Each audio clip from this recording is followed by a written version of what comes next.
Broadcasting live from the Business RadioX studios in Phoenix, Arizona, it's time for Phoenix Business Radio, spotlighting the city's best businesses and the people who lead them. Hello and welcome to Phoenix Business Radio, broadcasting live from the Max 6 Entrepreneurial Center right here in Tempe, Arizona, where we help build businesses and connect you with the right people. Very excited to be in the studio today with Robin Reed and Eric Sperling. We have Robin Reed, who is the co-founder and principal with EmFluent, LLC, and Eric, managing director with STN. Welcome, both of you. Thanks for having us. You came as a pair. Yes, we did. I'm excited. We do that a lot. I love that. Well, let's really just jump in and talk about how you landed here today. I know that Kendra Maples with Culture Crush podcast was our great introduction, and I believe that she and Daryl, our producer, just recently went and watched a live episode of over at STN. Robin, you've been on with us before. We're trying to remember which episode it was, but I think it was Arizona Technology Council. Probably was. Yeah, yes. with Steve Zalstra and I. So let's start with having each of you introduce yourselves. Tell us about your role with the organization that you're representing today. And then, of course, we'll get in the backstory. I know we have a lot of ground to cover, so it'll be a fun conversation. Yep, Sure. Eric's pointing at you. Yep, I'll go first. Robin Reed, co-founder and principal with EmFluent. We are a corporate consulting firm. So we do everything from executive coaching to leadership development to workforce optimization. Ultimately, we layer, between my wife and I, my business partner, we layer about 60 years worth of experience on top of behavioral and cognitive analytics to help people bring their best self to their workplace. Excellent. I didn't realize your wife was your partner. What is her first name? Shauna. Shauna. Great. Good to know. And Predictive Index, I think, is one of the tools that you use. It's one of the technology platforms. The other one is called Line of Sight. So our company is actually one of 10 on the planet right now that can use both of those together, and they were intended to work together. Are you comfortable speaking to what each of them offer? Absolutely. So Line of Sight is really the segment of our business that I operate, and it focuses on strategic alignment. So we use analytics to basically assess the executive team to make sure that they're all rowing in the same direction at the same pace for the same length of time. Because we learned that the phrase rowing in the same direction doesn't mean anything if somebody stops earlier or doesn't row at the same pace, you're still off course. So we use that portion of it. Now, once we've got a company aligned with their strategy, we can use the behavioral traits of the staff and align them literally graphically on a screen with the company strategy and show you where someone fits and why their difference may be an asset to your organization and not a detriment. Okay, great intro. Thank you. Hi. So top that. I'm Eric Sperling. I am the managing director, founder at STN. We are an independent media company. We've been around about 10 years now. Last 4 years is when we really started to grow here in the Valley because we launched our streaming network. And our mission is to create a better local media experience. You and I have talked before. We have similar missions. I think we all know there's a gap in local media, a big one. And so our team at STN aims to fill that gap. We're not looking to replace local television or local news. We found an avenue where leaders like Robin and Monica with the Hispanic Chamber, others in the Valley, those stories needed to be told, and their vision needed another platform. And so STN rallies leaders together. We have a streaming network that's available on the App Store or Google Play. You can download it there. All the content is also available on our website, but you'll quickly notice when you're there that every piece of content focuses on either local leadership, community growth, or actionable solutions. And then our goal is to really nail the model here in Arizona and then expand to other local markets like we had in local TV, where every market had an affiliate. You'd have an NBC in LA and San Diego. We want an STN in Arizona and LA and San Diego, following in the footsteps of what we created here.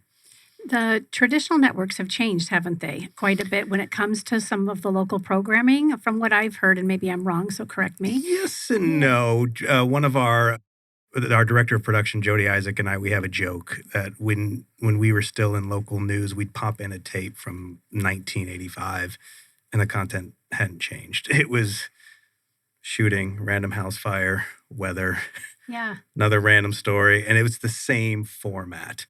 And so I think if you watch local news today, you'll see while they've tried to evolve a little bit in their delivery methods, much of what dictates the content is if it bleeds, it leads, that philosophy. And unfortunately, they just can't get away from that philosophy because of the way they use it to attract viewers and monetize the actual programming. So again, there's definitely a place for that in local communities, but I think the need for an STN, for a Business Radio X, is what viewers, listeners are now demanding from media professionals. Mm-hmm. I would add to that, and I happen to serve on an advisory board to one of the 3 top news affiliates.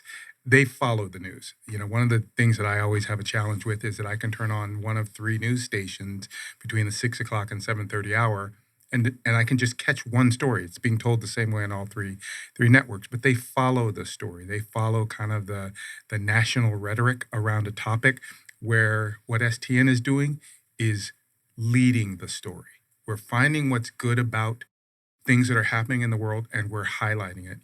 When Eric and I first start talking about the community collaborative, which now has truly grown into It Happens at STN, the goal was to talk about the good things that are happening on the topics that we're already challenged with. Because yes, we know, individuals experiencing homelessness is a big issue. But there's a lot of good things happening. Sustainability is a challenge, but there's a lot of good things happening. DEI, certainly a hot button topic, but there are a lot of good things happening, and no one was telling that story. And we knew that story needed to be told. So we really kind of adopted this belief system of, we're not looking for someone to do everything. We're looking for everyone to do something. And so we're really highlighting, big and small, the efforts that are being taken in a lot of our hot button topics. So how did the 2 of you connect originally? So through Robin's work at the Black Chamber, we were just starting the initial topics and segments around local leadership. And was it you that introduced Monica to me, or did Monica introduce you? No, Jenny Poon at Yay. Cahoots introduced you to me, or me to you. And it's one of those things where, and Robin, as he's admitted before, he's a high-functioning introvert. So I think right when he showed up at the studio, we wanted to do, similar to this. It was called our Arizona Achievers segment. It's about a 15, 20-minute interview with local leaders that are creating change in our community. And you have those magic moments where, you sit down with somebody and the introvert in me came out and the introvert in him, and we just bonded and immediately started talking about less about the studio and the segments, but more about problem solving as a whole, and where our influences can potentially collaborate and combine. And before you know it, we're off and running on, okay, I'll email you tomorrow. Let me call you tomorrow. And we just started building and growing together. And it was something that, it wasn't intentional, but I think once we met each other, we've just found those synergies and we were able to feed off each other. And as he said, over the last 3 or 4 years, we've interviewed over 100 local leaders in the DEI space.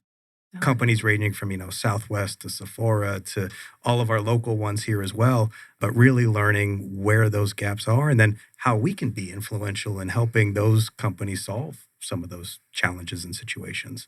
Well, I'll tell you something that I found, this is really important to me because it shows how what we've done has really matured. When we first started, our biggest challenge was getting guests on the show. Mm-hmm. They were so preconditioned to believe that if they were being brought on to talk about a difficult topic, it was a trap.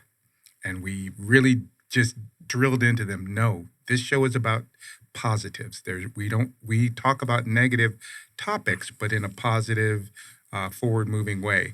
And so we went from not getting anyone to be able to come on to creating a waiting list for people to come on asking, to, in our very last episode, we had the governor of Arizona on our show. To me, that is such a testament to Eric, to the STN network, and to the incredible staff of people. I mean, unbelievable staff of people. They have become more than friends, they're family, but I've never seen a group of people so cohesive in the delivery of excellence in the work they do. It is a joy to go there every time.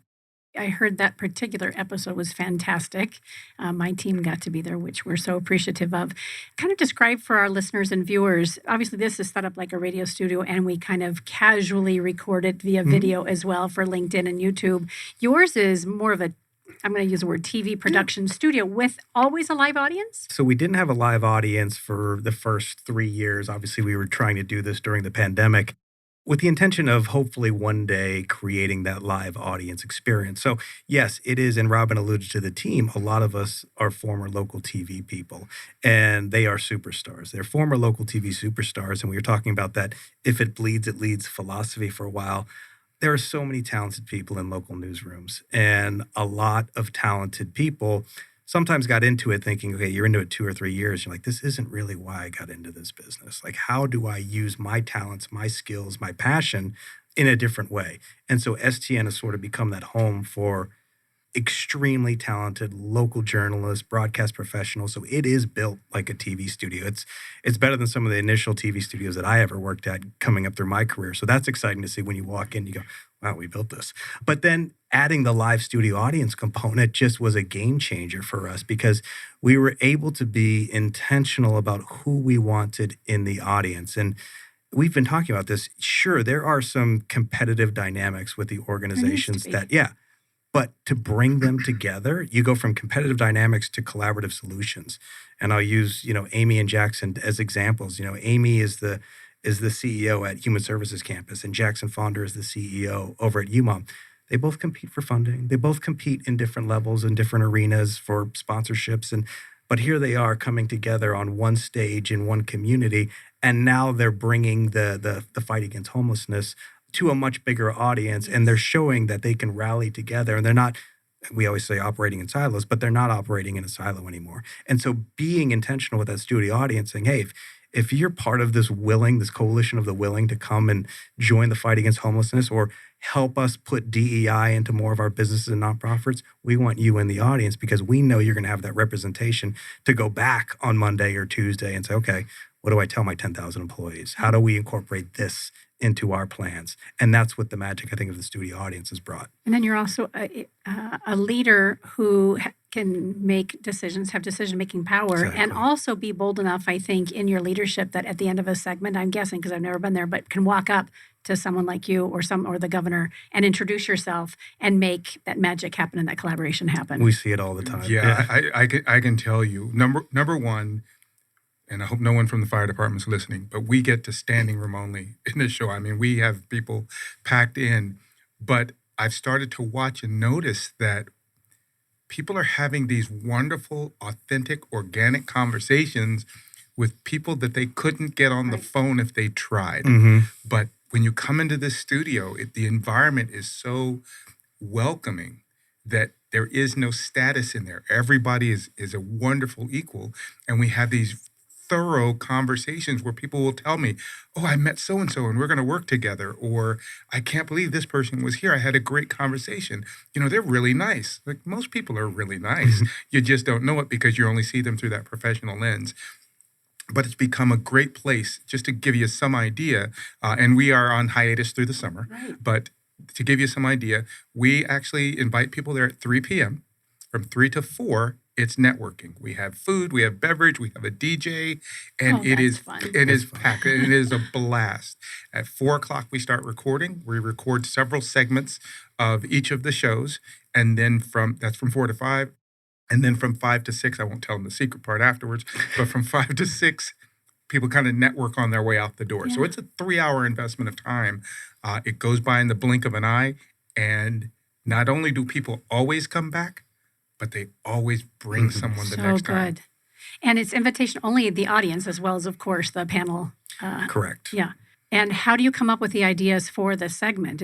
I would imagine now that you've been doing this for so long, I know with us, where it's like, oh, you just mentioned 4 or 5 different organizations and or leaders that are an active part of a solution.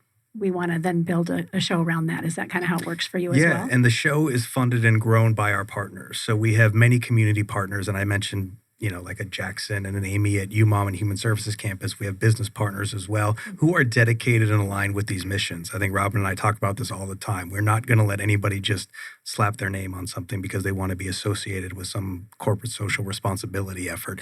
So there's a process, and we will interview potential sponsors, potential partners, find out really what their impact in the community is and see if there's alignment. And so that helps us dictate what some of the content is going to be. And then each and every month, we will have multiple pre-production meetings with our show's producing partners like Robin and Monica for talking about DEI, Amy and Jackson for talking about homeless and housing, Lloyd and Stephanie on the mentorship thing, so that it's the community leaders who are on the ground trying to solve these issues that are now coming to us and reporting, okay, here's what's going on in the community, here's what I think our next topics should be, and who can we involve that can at least, as you said, we can put out a call to action, and we know the audience is somebody that has the influence to create that. They're well positioned for that. Well positioned. And they want to. I think that's the other piece that we talked even before air. Right. We are collectively seeing, the three of us anyway, in the work that we're doing, more and more people are saying, and you said it to me when I went on air, how can I help you? Yep. What do I need to do? Yeah, right? That's Yep, exactly. Always leading with that. I love it. Let me see if I have any other questions around the studio piece of it. If one of our listeners or viewers are already curious, which I'm sure they are, and if they haven't already Googled STN, how would you suggest that they learn more information? Where do they find you? And then what is the step if they either want to become a panelist or have their own show, be a sponsor? What does it look like for them? I think like most, or our website's usually the first place to go. Okay. There's an email address on there, info if at stntv.com. If you're interested in attending a show, just let us know who you are and where your alignment would be. Again, we're looking in the spaces of DEI, homeless and housing, mentorship and belonging, sustainability. So if you're interested in making a difference in one of those areas, absolutely, that's the first step, is come to a show. And then if you just want a private studio tour, you're interested in becoming, we have some limited space available for season 2 partnerships. So if you're interested in becoming a partner, that's also another avenue for you as well. I can't wait to come check it out. Yeah, you got to come. So I don't know if you gave the website, but it's stntv.com. Great. I encourage you to look back at our early episodes. No, don't look And back. see the difference. How fun is that? Well, just see how we've grown, because we never slowed down. We did this all through the pandemic. Yeah. And we've touched on really challenging topics, and it's been a lot of fun. And I know Eric won't say this, but he's also a full-service production studio. So if you run organizations and you don't know, you don't have the facility, or you don't know how to produce something, I'm telling you, I'll say it again, but his staff is top-notch. They produce incredible work. So yeah, in addition to all of the stuff that you see on stntv.com and the app, we work with a lot of business and nonprofits to help them with their storytelling content. And so our team will go out and help create some of those stories that you either see at, galas or on their website or on their social media. There usually has to be some alignment with community growth. I think that's where we really leverage our experience in the community, is making sure we can help tell those stories. We're not like a typical production company where we're going to sit down with a script or a sheet that you provided, and we want to help you tell that story. Yeah, we don't do that either. Yeah. I would be in big trouble if someone had me a script and they needed me to say it word for word. I would be in big trouble. Not I'd our stare at the style. camera and just, Are you originally from the Bay Area, or you were assigned there? So I grew up in the Bay Area. I'm originally from Pittsburgh, Pennsylvania. I grew up in San Jose, California. That's where I went to high school. San Mateo for me. Okay. Grew up in Belmont Heights. I played junior college football at West Valley College. We had one game in San Mateo, and it did not go well for us. Hooray for us. And I'm originally from Oakland and worked in Daly City, spent many, many years doing business in and around San Mateo. So we are all from the Bay. And you've been here how long? 24 years. Yeah. I was here since 79. So technically I grew up in the Bay Area, but then my dad moved us out here before I started high school. So if someone asks you, where's your hometown, what do you say? Born in San Francisco Bay Area. Okay. And then grew up in and raised my own kids here in Arizona. Okay. East Valley That specifically. works. Well yeah. said. Is that okay? Tempe, actually. I'm a McClintock High grad, so there we go. Good. Yeah, I had seen that on your bio, and I was curious as to kind of where you cut your TV chops. And I think we've bonded over that. I think, and Robin always alludes to this, like, different parts of the country have different challenges, and being from the Bay Area, I think it's such a diverse community, and so many great things are happening, and they also face so many different challenges. But to go from like a Bay Area to Arizona, that's a big shift. Yeah. And see, look right, like exactly. We talk about this, like that's a major shift in the way certain businesses are run, the way people approach community. And so I think what I love is, and I think this stat is out there, over 70% of adults are not from Phoenix. So 70%? I could be wrong. Yeah, I think I that's right. either saw that or heard that somewhere. But that gives us an opportunity, I think, to take these lived experiences and say, okay, we can bring a little bit about what either worked in the Bay Area or this community, that community, and apply that to what's going on here in Arizona. With a lot of the leaders that I've had an opportunity to connect with here at the studio for the last 6 years, I think some of that we have come into the state of Arizona, not necessarily been born and raised. People had lent that to us not knowing who we are as a business community. Like, what do we hang our hat on? And again, early days of the studio 6 years ago, that was one of those questions that a lot of our hosts would ask their guests. So what do you think Arizona should be known for? I've seen that shift now, that it's still, or more loudly, is around collaboration. It's more loudly around being inclusive. It's also around being creative and innovative. What do you guys see when you're having these conversations? I agree. Number one, that it's around collaboration. I think that the world in general is shifting away from everything being competitive. When you truly are living in an abundance mindset, you understand you don't have to compete with anyone for anything. There's plenty available for everyone. So I think that we can be recognized for being a very collaborative state. And I've had this conversation with Mayor Gallego. I've had this conversation with Governor Hobbs. I had the same conversation with our previous governor, Ducey. We have an opportunity to also be the blueprint for how you build a fast-growing metro area. No other state or metro area is growing the way we are. We are increasing our diversity, and we can use that to become the model for how you grow a state that will create legacies for all of these elected officials and will leave a lasting impact on Arizona that you won't be able to tear down. So that's what I hope we're working towards. I've never heard it articulated like that before. I love hearing that. It's very synonymous with what I again hear our guests and hosts talk about. And it is this collaboration and this connectedness between our legislatures, our government officials, higher education, our big enterprise leaders, small mom and pop shops. Would you agree? I mean, it really is this big, beautiful melting pot. Yeah, I was going to that was fantastic. Yeah, I know. Were we recording that? I was just going to say, hopefully we got that down. That's the idea. Well, and I do want to credit, we have so many wonderful elected officials. So I mentioned a few, but, Scottsdale Mayor, Tempe Mayor, all of the economic development departments in the Valley, they're really embracing this in the work they're doing every day. So that's why I feel so optimistic that we can become that blueprint. I love it.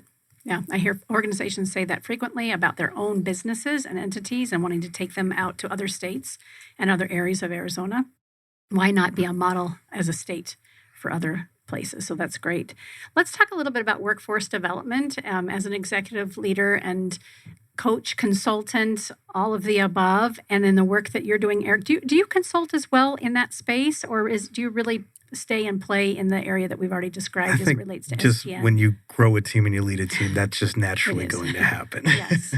Yeah. So I'd be more than open. I'd love to hear Robin's thoughts, but contribute to that conversation. And jump in when it comes to workforce development, too, Absolutely. Because clearly you and I have had, I'm sure, experiences when watching this shift and change. What would you say is happening with workforce development and where are we headed?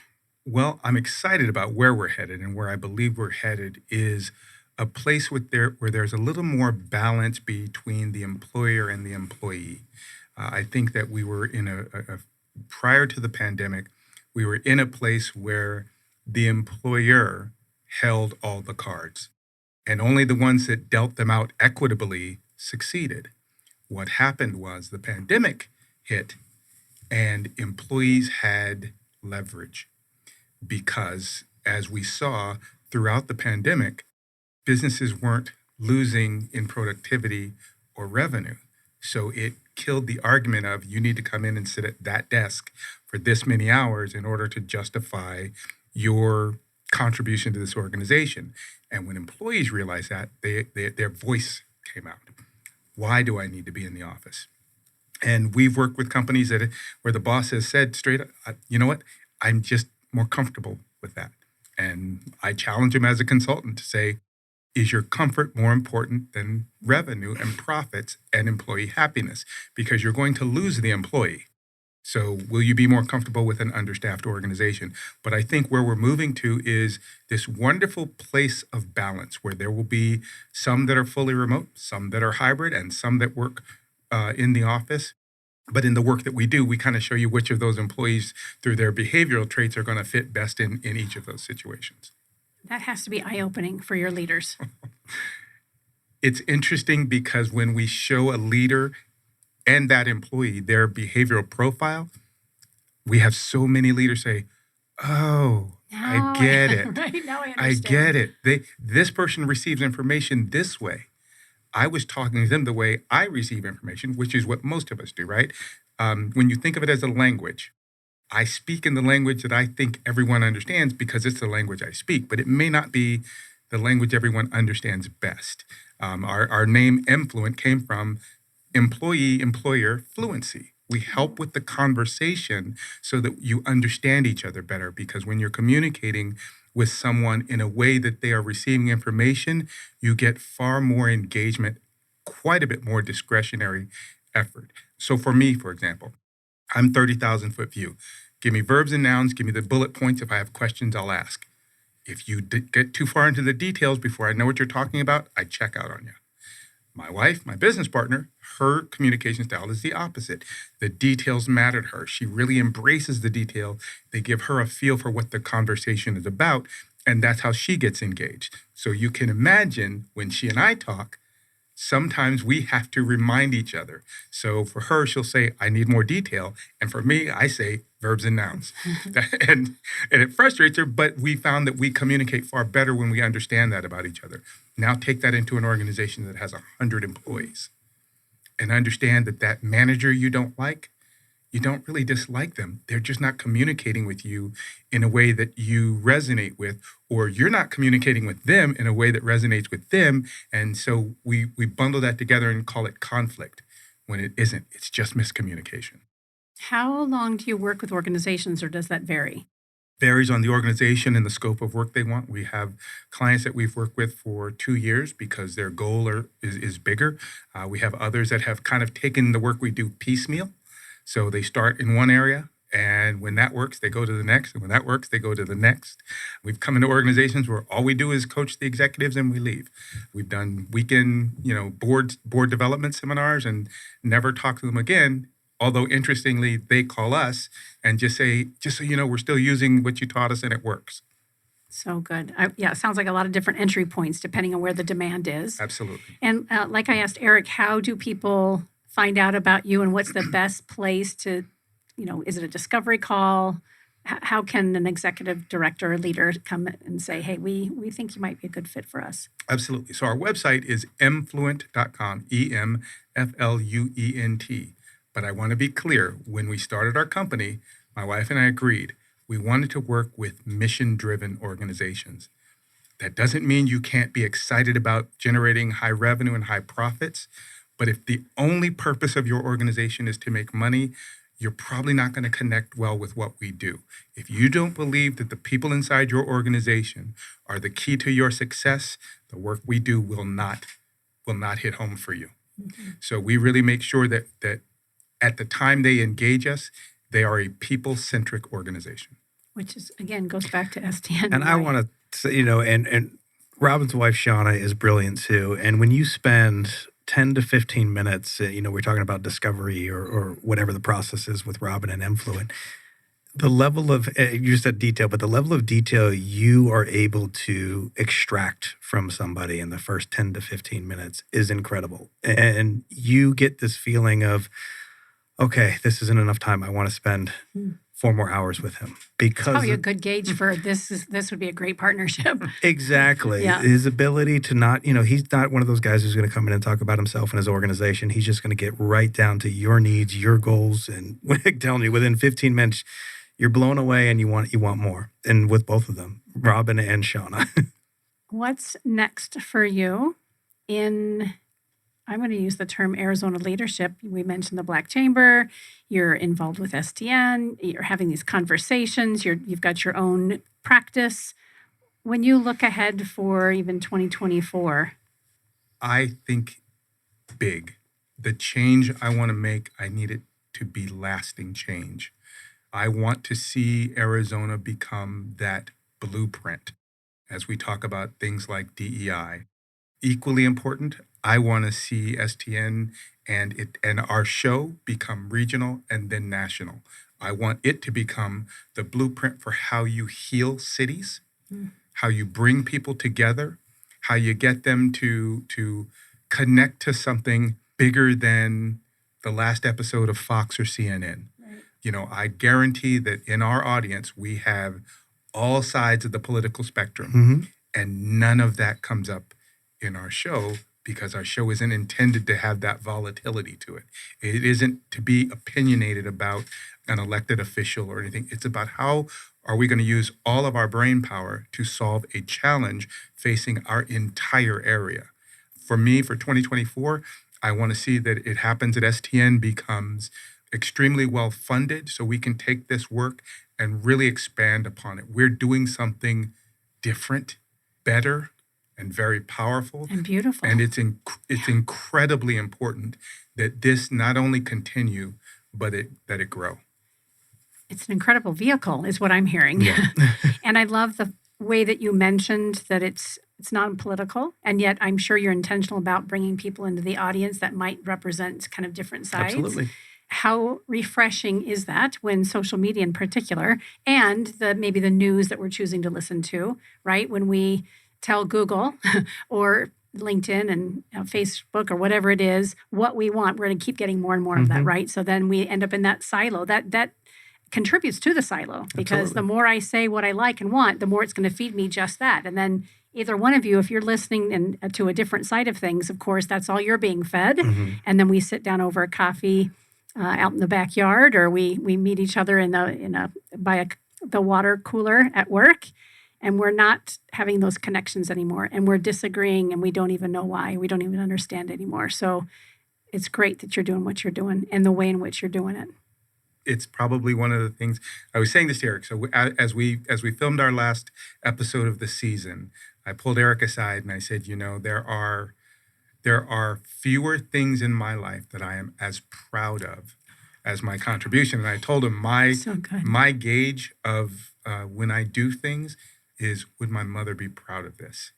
And my mother would be so proud of the work product that comes out of this show. She'd be proud of the fact that I aligned with people that allowed me to participate and contribute to something like this. That to me says it all. That's when I know I'm doing the right thing. And then you can lay your head down on the pillow at night. And if I weren't an insomniac. Right. Oh, is that going on too? Since I was 10 years old. Oh, gosh. And for you, what is it for you when you know you've had a good day when? Oh, man. Good question. They're all good days. And you talked about some of the work that you do too. And I think it's important for everyone when you get to this point of either leadership or in your professional or personal life that you don't have bad days. Like, yes, you have bad moments, you have bad hours, but at some point you have the tools, the internal emotional tools to at the end of the day say, man, I had a good day. And we're all going to experience tragedy. We're all going to experience trauma. Bad things are going to happen. But if you carry that with you, who does that help? And so I think for me, every day is a good day. Where I struggle with is, what Robin just said, is sometimes when you're in it, you need a Robin to pull you out of and say, look around, look at what's happening. Because you're always so focused on achieving and striving and getting to the next phase. You don't sit there and just go, okay, wow, this is something incredible that we've all done together and how far we've come. And I've told this, STN, we built it from nothing. It didn't exist. It was one camera and one microphone. And, I thanked the last episode, Rachel Andrews, our director of operations, Jody Isaac, our director of production. And, they built the thing brick by brick. And another thing that Robin knows about me is I'm a Motown nut. Berry Gordy is my idol. The way that Motown was built and the business that it was, and then the social impact it had, I think it's the greatest story of entrepreneurship out there. But you're talking about developing and growing a business, and we were talking about this earlier in this segment, is they built Motown not around the person, not the structure. They didn't, and we did that at STN. We didn't have all right, we have a director of production opening. Jody, come join it, and this is your role. No, we used his skill set and built a department around him. Same with Rachel. We used her skill set and we built around that, not saying you're going to do this and this is how we're going to grow. And I think that's kind of the magic behind STN, is being able to find all of these talented people and not put them into a certain box, but instead leverage their skills and their passion to help us all grow. And then, what makes you, good days is just watching all of them thrive. When you grow and you build a team, and man, they have some good days, they have some bad days, but to see what they've been able to do and produce, those are great days. And you mentioned the second season that will begin in September. Yes. Okay. And you have a little bit of room left for a couple additional shows. So you and Monica both co-host. Am I understanding this right? Correct. Yep. Yeah, the kind of DEI portion of it. And then you mentioned a couple other hosts for other portions of it. Is there a specific area you're looking for, or could someone come to you with an idea and say, this is what we're thinking? Does it resonate? So we have a few slots open in each one of those segments. So DEI, and what we're seeing is heavy interest from, as Robin said, the financial industry in our community. In homeless and housing, it's usually the ones that are doing the work in that space. And then mentorship, we have so many great mentorship organizations here in the Valley. We have Boys and Girls Club, New Pathways for Youth, Girl Scouts, and all of them coming together. So if you're in one of those spaces, I think that is what, and you're looking for that way to, okay, I either want to elevate my organization, or I really think we can be a key component to transforming our mission, using the community as a whole. Like, boy, wouldn't it be great to partner with Girl Scouts and New Pathways if you haven't already yet? And that's what we provide, is sort of that cohesive point for them. The melting pot. Yes. Yes, good. Again, removing the competitive dynamics and instead saying, you guys are all focused on the same community issue. How do we collaborate on solutions? And they do that. Yes. Yeah. I'm curious about segments on education. I mean, that mentorship in a sense, right? But K-12 really, especially here in Arizona. I think sometimes we have a little arm limping along when it comes to education, said the former educator and assistant principal. So yes, I'm looking forward to plugging in. So Lloyd Hopkins, $1 Million Teacher Project, and then Stephanie Parr at All in Education. Okay. They are the producing partners of In So the Room. good. And exactly what you were just talking about. There are so many things that, yes, need to be done at the policy level, but there are also some things we can accomplish at the community and business level that Lloyd and Stephanie have really rallied the community to say, hey, here's what we need to advance here. We realize this might not be something we can change systems-wise right now, but urgently we need it. So I think it's great to have that mix of leaders where you can really look at something like education, say, what can we solve right now? And then what do we need to be working on big picture? What have I not thought to ask either of you that you want to make sure our viewers and listeners are aware of about your organizations and you as professionals? I think before I answer that, I'll tell you a little bit more about the show and why what we do is important. The supporters of our show and the guests on our show, our intention from the beginning was to show that organizations have a soul. They are more than what they do or what they sell. APS, I believe, was one of the first ones on.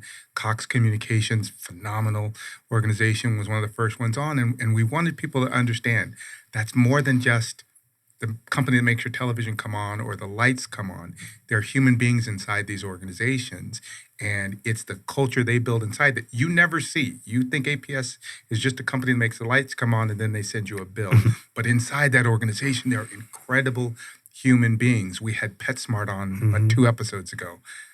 If you ever get a chance to go by their headquarters, you'll feel it the minute you open the door. I mean, beyond the fact that every employee gets to bring their pet to work, but they have a culture that is so strong that it dictates how the executives lead the organization. If you don't adopt and adapt to a very strong, positive culture, you won't fit in the executive team at PetSmart. And they've proven this over and over. So we want people to see this so that when you're making that choice as a customer of where to spend your dollar, we want you to have a little bit another arrow in your quiver as to this is why you choose this company versus that one. That wasn't the original intention. I'll tell you just this really quick example, but I went into a PetSmart. I have 2 wonderful dogs. I went into a PetSmart, and the young man at the register he was tattooed from his fingertips to his forehead. And we've all been in that company where somebody had bandages over tattoos because the company wouldn't allow it. And I said, do they care? Does the company care? He goes, oh, God, no. They care if we're good to animals. They care if we're good to each other. They care if we're good to our customers. If those 3 are happening, what we look like when we're doing it is irrelevant to them. Well, more importantly, that's a powerful statement in of itself. But when the company culture has driven all the way down to the frontline worker that's customer facing, you've done it right.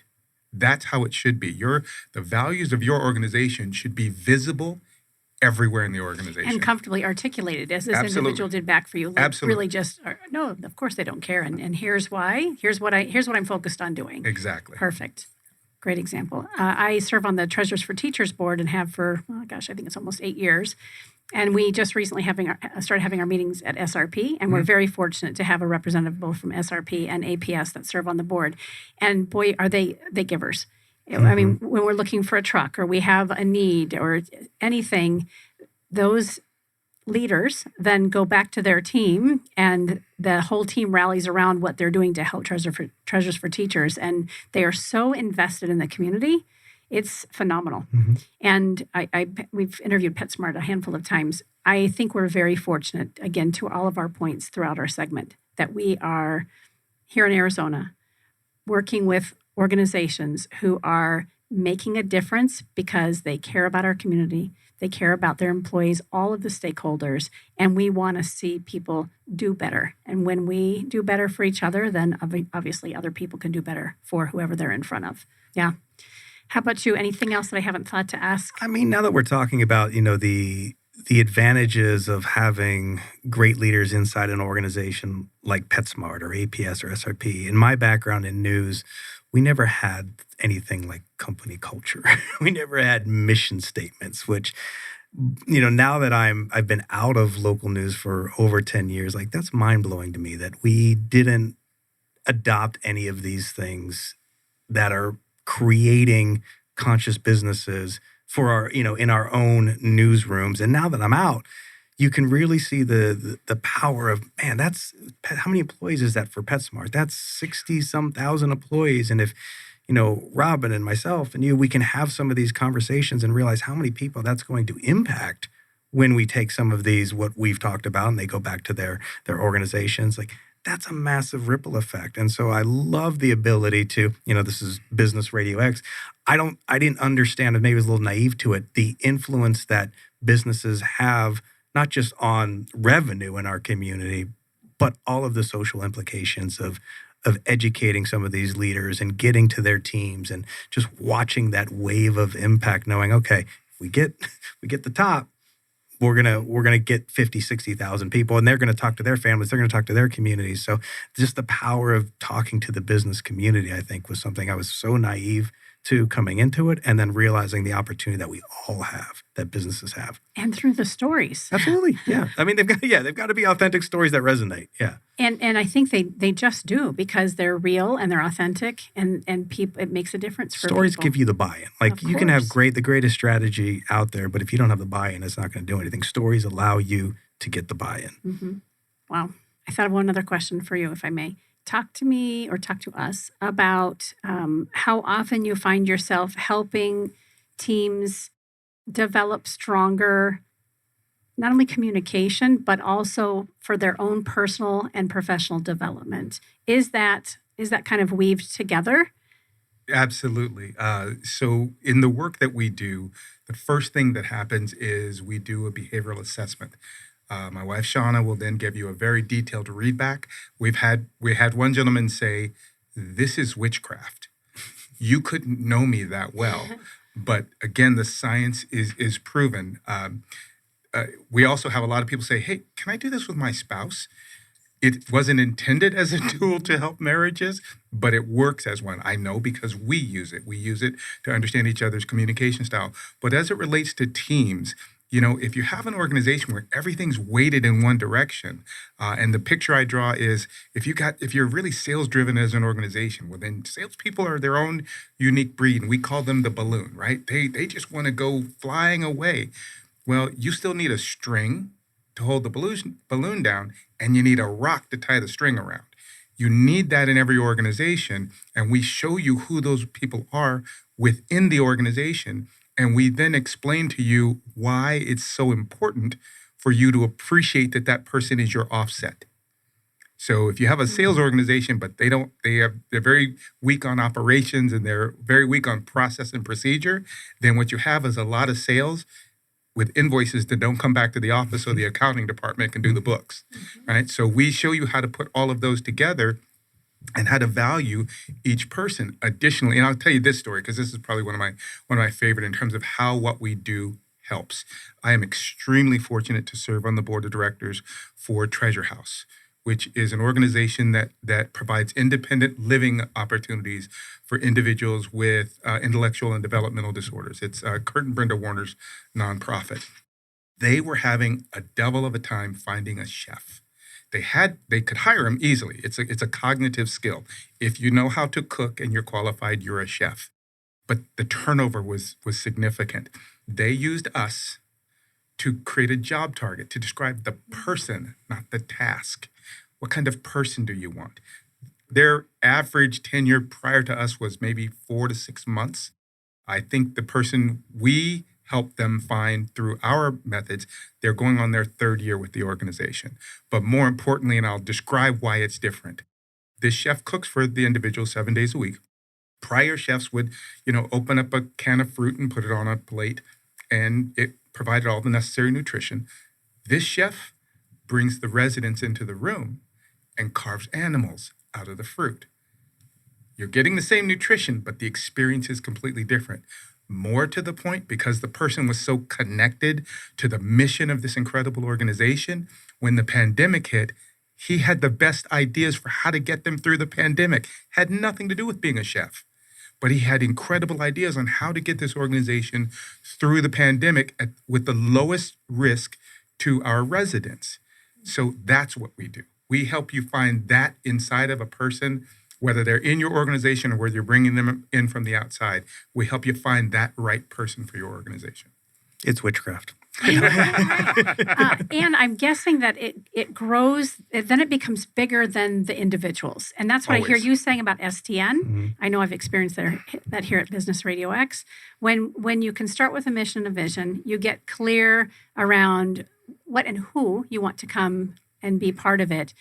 And then as leaders and founders, we can kind of sit back and start to listen to what everybody else is saying and taking their input. Everybody, the cream rises to the top, and then the whole thing becomes so much bigger than who we are. It's witchcraft and magic. Magic might be a better word. Fantastic example. Thank you for sharing that. Of course. We are, I think, at the top of the hour. And Daryl's nodding his head. Yes, we are. Again, thank you so much for coming and being willing to share your time with us here in this little humble studio. I'm very much looking forward to becoming an audience member at some point for the next season. And if we can make any introductions for you, I would love to do that. I am very excited to get to know you guys better and want to see how we can make sure that we're helping each other grow. Well, this has been great. We appreciate the opportunity for sure. Thank you very much. Absolutely. And we've given Monica a shout out a couple of times. We're looking forward to having her on with us. I believe she's been on with us before. I'm looking at Daryl. I can't remember if she has or not. We want to make sure that we continue to give voice and rise to all of our community leaders who are making a big impact and difference. And so thank you, because I know you've been kind of nudging her in that direction to come spend time with us. Absolutely. And I will tell you that of all the things we spoke of relative to it happens at STN, none of it's possible if Monica is not included. We just happen to be the two that are here today, but we came in as a team of 3 to create this, and she is vital to the success of this. Very good. Well, we look forward to getting to know her better as well. You've been listening to Phoenix Business Radio, broadcasting live from the Max 6 Entrepreneur Center right here in Tempe, Arizona. Some media leans left, some lean right, and we lean business. Until next time, I'm Karen Nowicki. Thanks for listening.